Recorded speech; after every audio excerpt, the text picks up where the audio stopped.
పాకిస్తాన్ ప్రభుత్వం సంచలన నిర్ణయం తీసుకుంది. అమెరికా అధ్యక్షుడు డొనాల్డ్ ట్రంప్ ను నోబెల్ శాంతి బహుమతికి నామినేట్ చేసింది. రెండు న్యూక్లియర్ దేశాలైన భారత్ పాక్ మధ్య ఘర్షణలను తగ్గించడంలో ట్రంప్ కీలక పాత్ర పోషించారని ఎక్స్ వేదికగా పోస్ట్ చేసింది. 2026లో ఆయనకు నోబెల్ ఇవ్వాలని కోరింది.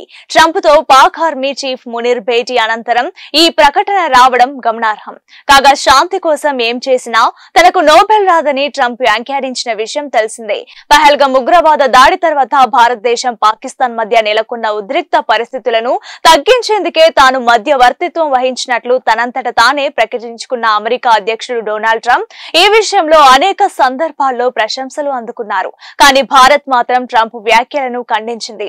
భారత్ పాకిస్తాన్ మధ్య కాల్పుల విరమణ కేవలం రెండు దేశాల దౌత్య చర్చలతోనే జరిగిందని పేర్కొంది.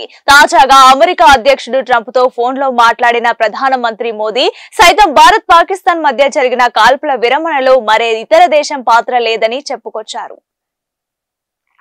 అయితే రెండు దేశాల మధ్య క్లిష్ట పరిస్థితుల సమయంలో ఇస్లామాబాద్, న్యూఢిల్లీ రెండింటినీ కలుపుకోవడం ద్వారా ట్రంప్ గొప్ప వ్యూహాత్మక దూరదృష్టి, అద్భుతమైన రాజనీతిజ్ఞతను ప్రదర్శించారని పాకిస్తాన్ పేర్కొంది. అతని ప్రయత్నాలు కాల్పుల విరమణకు దారితీశాయని, ఇది ఒక విపత్కర సంఘర్షణను నివారించిందని పాకిస్తాన్ విడుదల చేసిన ప్రకటనలో రాసుకొచ్చింది. ట్రంప్ కు నోబెల్ శాంతి బహుమతి ఇవ్వాలని పాకిస్తాన్ ప్రతిపాదించడంతో ప్రపంచ వ్యాప్తంగా నోబెల్ బహుమతి ప్రధాన ప్రక్రియపై చర్చ మొదలైంది. నోబెల్ కమిటీ నిబంధనల ప్రకారం జాతీయ పార్లమెంటేరియన్లు, ప్రభుత్వ సభ్యులు లేదా గత నోబెల్ గ్రహీతలు వంటి విశిష్ట వ్యక్తులు మాత్రమే నామినేషన్లు వేయాల్సి ఉంటుంది.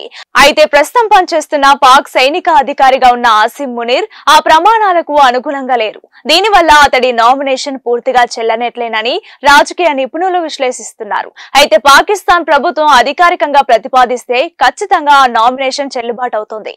ఇకపోతే నోబెల్ కమిటీ నామినేషన్లను నిర్ధారించదు. ఈ రికార్డులు 50 సంవత్సరాల పాటు గోప్యంగా ఉంచబడతాయి. అది విషయం.